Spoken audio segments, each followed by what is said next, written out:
We are back with a full 15-game slate. Let's talk some baseball. What's going on, everyone? Welcome back in to another episode for Just a Bet Outside. I am your host, Steven, and we are back, baby. That's right, one day last week, and now we got a full week this week. I am excited, ready to roll.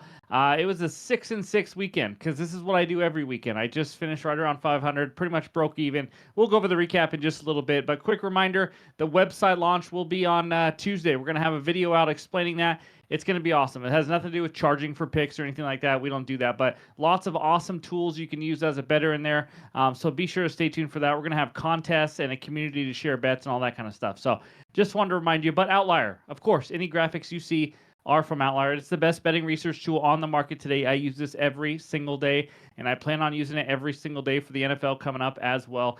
Click that link below. You get a 7-day free trial. So let's get into it. I got two MLB fun facts for you. The first one happened on Sunday, and if you follow me on X and Discord, you probably already know it. We had the Phillies team total over 2.5. They got 2 runs. Why? Jose Soriano, the pitcher for the Angels, tied Greg Maddux for the most ground ball outs with 19 versus the Phillies on Sunday. It didn't stop there, by the way. With the relievers, I think they had a total of 23 ground balls. It's just insane to me. But either way, that's the first one. Second one, a little farther back. This is crazy to me. Roger Clemens has won 7 Cy Young awards, but never threw a no-hitter. Nolan Ryan threw 7 no-hitters, but never won a Cy Young award. That just doesn't even make sense to me. In this video, we're going to recap that weekend, and then we're going to go over the good and bad hitter matchups, the best pitcher strikeout matchups today, and then, of course, the full 15-game pitcher report, and finish it off with the best bets and the recap. So hit that like button if you haven't already. Leave a comment below to help this channel continue to grow, even if you just want to say hi. But appreciate all the support every single day. If you're new to the channel, you know what to do. Hit that subscribe button and come join this awesome community. So let's get it rolling, and that means it's recap time. All right, there it is, the full weekend recap. 6-6, down 0.28 units. Friday was a great start. I thought we were going to have a great weekend. 3-1, hit the over there thanks to a Manny Machado grand slam. Manaea Sears case parlay, easy winner. Brewers team total got sweaty at the end, but still won it. The only loss was the all-team total parlay. Rangers hooked us. They got 2 runs. We needed 3. The other 2 teams got it done, but the all-team total parlay did not go well this weekend. Saturday, 2-3, small losing day. Mariners got the job done in extra innings. Nick Martinez, easy under outs. I almost went with a unit. I love that one so much. Quantrill Yankees parlay.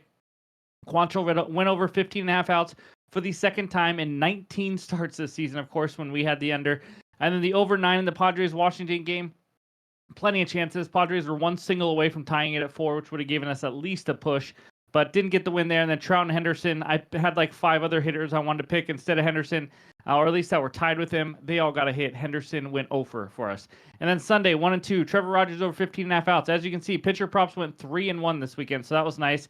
And then all-team total parlay, 0-2 this weekend. That's right. It's time to regroup on those.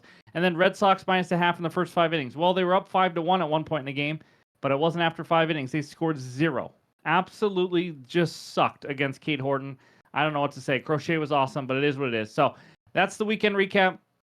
6-6 overall record. It's time to make a move. That's for sure. You're going to see some more 1-unit plays mixed in here this week as well. I'm going to really try to take advantage of some spots. Just want to get through that first weekend after the All-Star break. So that's what we got for the recap. Now it's time for the hitter matchups.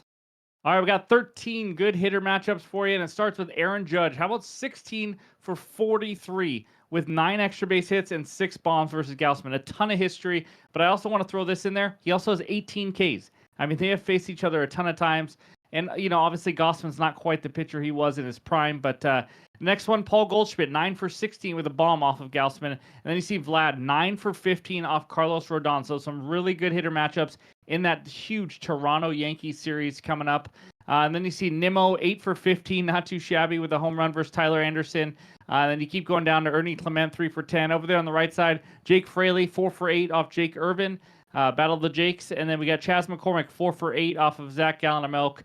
And then Kiner Falefa, everyone, you know, wants to bet him, obviously, 4 for 7. And then Polanco of the Mariners, 3 for 7 against Woodruff. So that's what we got for the good hitter matchups. Now let's take a look at the bad hitter matchups. And we got 7 of them for you. Big names, obviously. Cody Bellinger, 2 for 19 with 6 Ks off Gausman. Juan Soto, only 1 strikeout, but still 3 for 18 off the lefty Tyler Anderson, which is a little surprising. Then we see Ty France, Realmuto 2 for 12, and Lindor also 2 for 12 off of Tyler Anderson. So that's what we got for the hitter matchups. Now let's talk some Ks.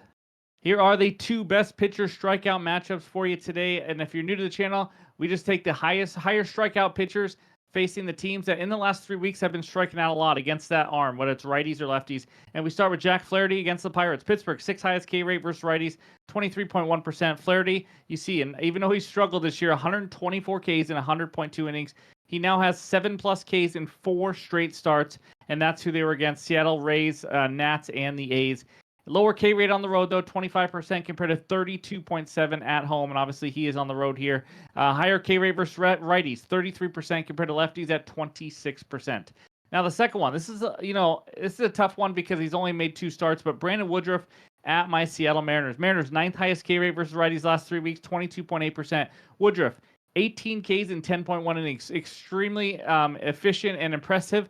But it's only been 2 starts. So in those 2 starts, obviously 8 at the Miami Marlins and 10 strikeouts versus the Nationals. And by the way, both of those are in the bottom 10 of hardest teams to strike out last 3 weeks. So pretty impressive there. Only 1 home and road start. Not really any splits there. Higher K rate versus righties. Obviously, these numbers are insane with 2 starts. 55.6%, 40% to lefties.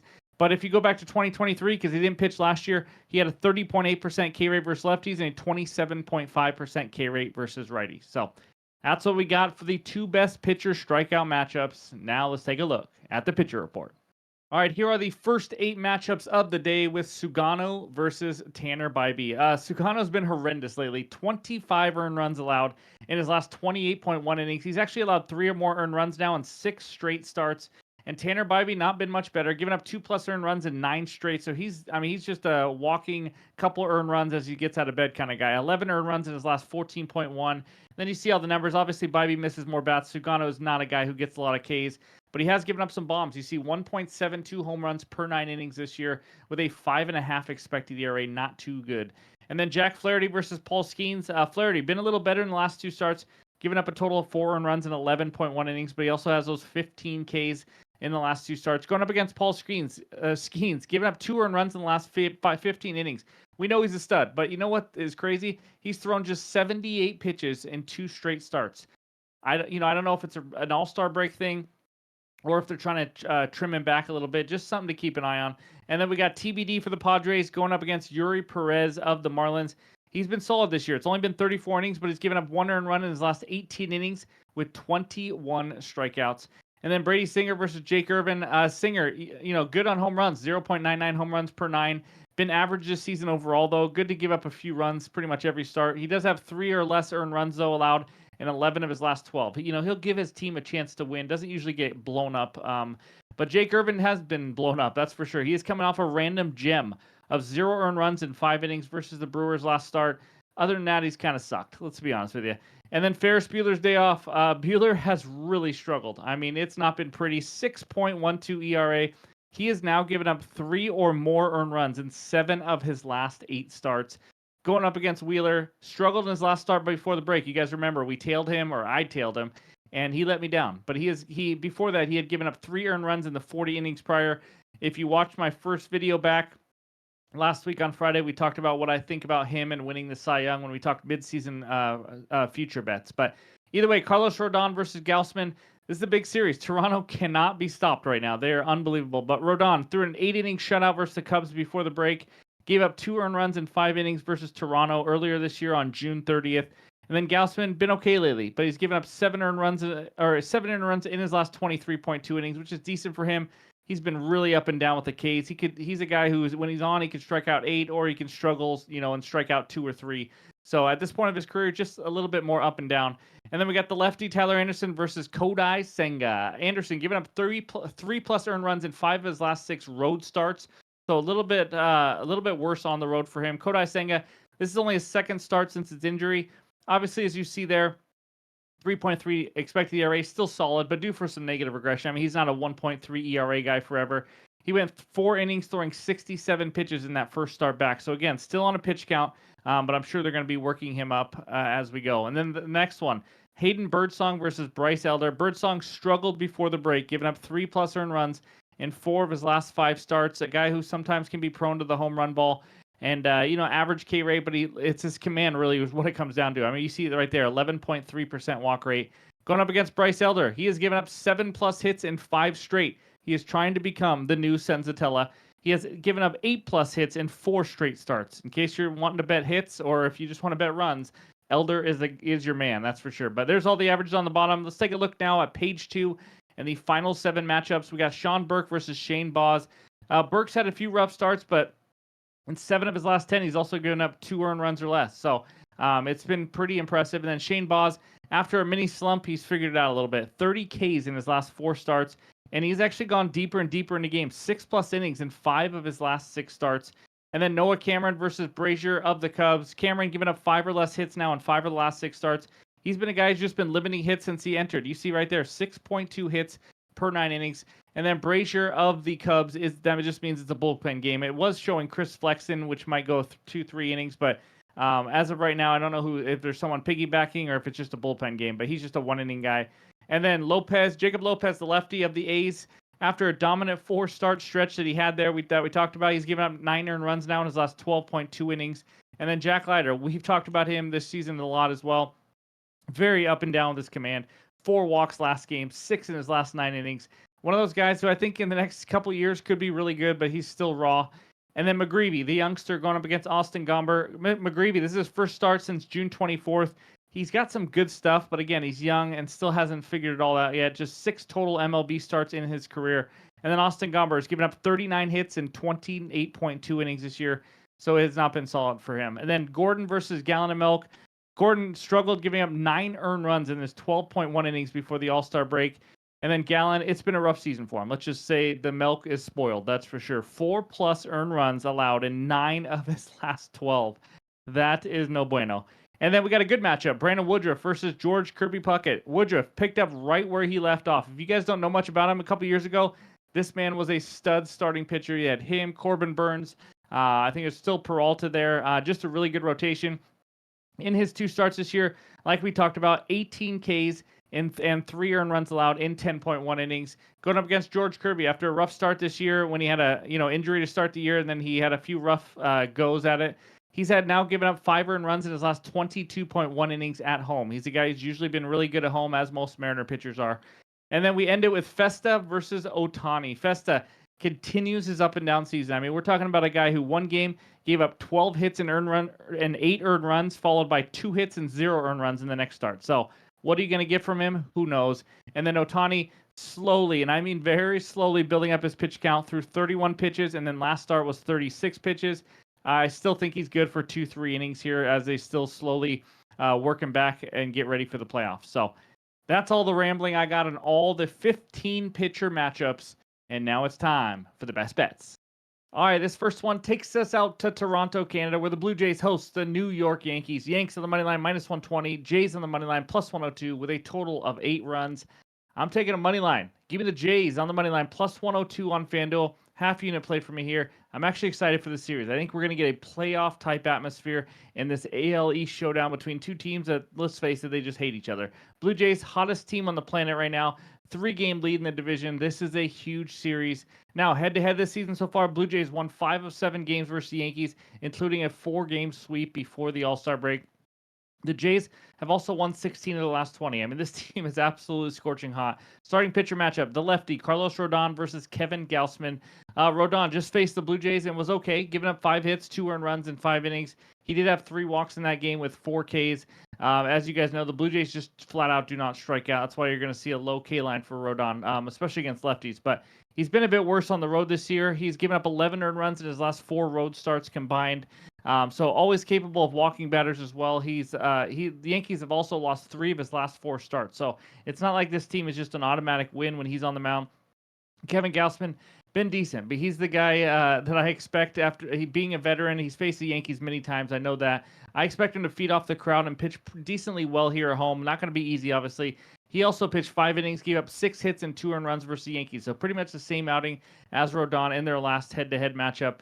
But like Rodon, it comes down to his command. I mean, he had 4 walks in his last start versus the Yankees. Gausman cannot be walking 3, 4, 5 guys in a start. It's going to make life a little hard. But the Blue Jays have actually won 3 of his last 4 starts. I give the starting pitcher advantage, obviously, to the Yankees. I mean, Rodon's a better pitcher, but it's a division game. Both these teams are really familiar with it. I think that closes the gap a little bit, especially just after seeing each other. But offenses, both are scorching hot. I don't need to go over all the numbers. They both draw a lot of walks. They both are hitting the ball really well. The bullpen is definitely an advantage to the Jays. They saved their big arms for this series. Even in a close game against the Giants, they didn't use many guys. Yanks decently healthy and rested as well. They used Tim Hill, Devin Williams, guys like that. But I just don't think the Yankees bullpen is very good, to be honest with you. So I do give the advantage to the Jays. But finally, this is more about just what we're seeing from the Blue Jays. If you guys don't know, the Blue Jays are the #1 home team in the league. They have an insane record of 35-16 at home. They're also 13-6 as a home underdog, which right now they are a slight home underdog. Yankees on the road, 25-25. So I'm really just tailing a team that is finding ways to win, and another team in the Yankees that have just really been inconsistent on the road this season. So I'm gonna hop on that Jays train. Give me the Bluebirds on the money line as my first best bet. All right, this second one takes us out to Coors Field, where the Rockies host the St. Louis Cardinals. Cardinals money line -155, Rockies money line +130, with a total of 11.5 runs. Guys, the first one was like a small underdog. It's like a poodle. Now we're going to go to like a lab here. Give me the Rockies on the money line, +130 on ESPN bet. Half unit play for me here. It's been a while since I've had like an underdog play of the day around this number. And you know what? This one's disgusting, but I like it. So we have the Cardinals traveling in, after getting swept from Arizona. Now go to the elevation. It usually takes a little time to get used to that. But Rockies just won 2 of 3 from Minnesota at home. Now let's talk the starting pitcher matchup. We got Michael McGreevy versus Austin Gomber. McGreevy, he's a rookie making his first start in Coors Field. Coors Field is a place that has even made solid veteran pitchers struggle. This will be his 7th, I believe, Major League Baseball start or MLB start of his career. This guy's not obviously a veteran like Gomber, that's for sure. But he hasn't pitched since June 24th and now has to go into Coors Field.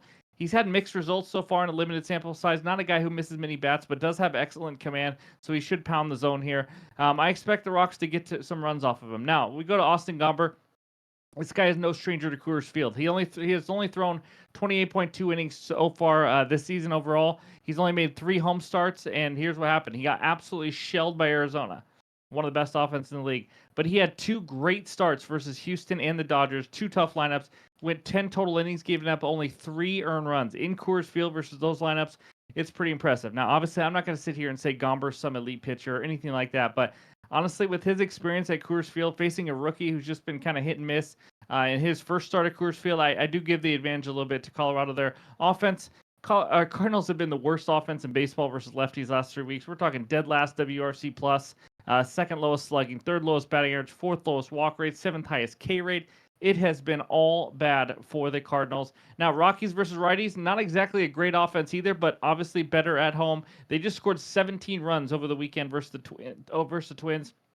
They are averaging around 4.5 runs per game in the last 10 at home. Obviously, at Coors Field, that's just okay. But again, we're getting a huge number here at +130. So the bullpens, this is my biggest worry with Colorado. But the Cardinals haven't been very good either, and they're pretty taxed after getting their doors blown off by the Arizona Diamondbacks. Even Sonny Gray didn't last very long. So this is a very taxed bullpen of the Cardinals. So, obviously you probably want to give the advantage of the bullpen to every team facing Colorado. But again, I'm not too impressed by this Cardinals bullpen as well. So overall, I'm fading a rookie starting pitcher making his first start in Coors. Cards traveling into Colorado. It's a tough spot. It does take a little bit to get acclimated. Yeah, it's a big word. Thank you. Both offenses have been pretty bad lately. Cardinals also struggled on the road, 22-27. You know what? Give me the +130 number here for the home team. Hold your breath. I'll take the Rockies on the money line. That is my second final best bet. Had a busy night. Not a ton of props out yet. I'm definitely going to be having at least a couple added plays in the morning. But before we get out of here, let's also talk some hitters I like. All right, I got 2 hitters that, you know what, I may put together and do a little hitter parlay, but let's talk about them. Bryce Harper, coming off an 0 for 4 game. But before that, he was 12 for his last 24. This guy's a stud. We know it. He's starting to heat up a little bit, and now he gets a great matchup versus Ferris Bueller. Bueller has been awful versus lefties. That's why I like this matchup. Giving up a 324 average to lefties, 473 slugging, almost a 5x FIP. Harper also at home hitting 310 this season. I like him to stay hot. Second one, Chandler Simpson. Holy smokes. The new leadoff man is on fire for the Rays. Just had an 18 or 19 game hit streak snapped on Sunday. but he's hitting 396 in July, 318 he hit in June. And here's what's insane. In July, he had a 7.8% K rate and a 4.2% K rate in June. This man does not strike out. He uses his speed to get some of those infield hits as well. He's hitting 315 off righties this season, and now he's facing Sean Burke and the White Sox bullpen. I shouldn't need to say much there. I expect him to get 5 ABs here as well. So give me Bryce Harper and Chandler Simpson again. I haven't placed this bet, but these are two of the hitters I like. There's going to be more as I dig into this, but I'll more than likely have a hitter parlay, so be sure to check the pinned comments below. So that's what I got so far for the Monday slate. Before we get out of here, let's check out that recap. All right, there it is. 2 money line underdogs. Give me the Blue Jays on the money line plus 102 and the Rockies on the money line at plus 130. Both half unit plays. Again, busy night. Player props weren't all out yet, so I'm going to be having some added plays in the morning, but this is what I got the night before so far. Again, thank you guys for listening. Appreciate it. And hope you guys have a great Monday. And we'll talk to you soon.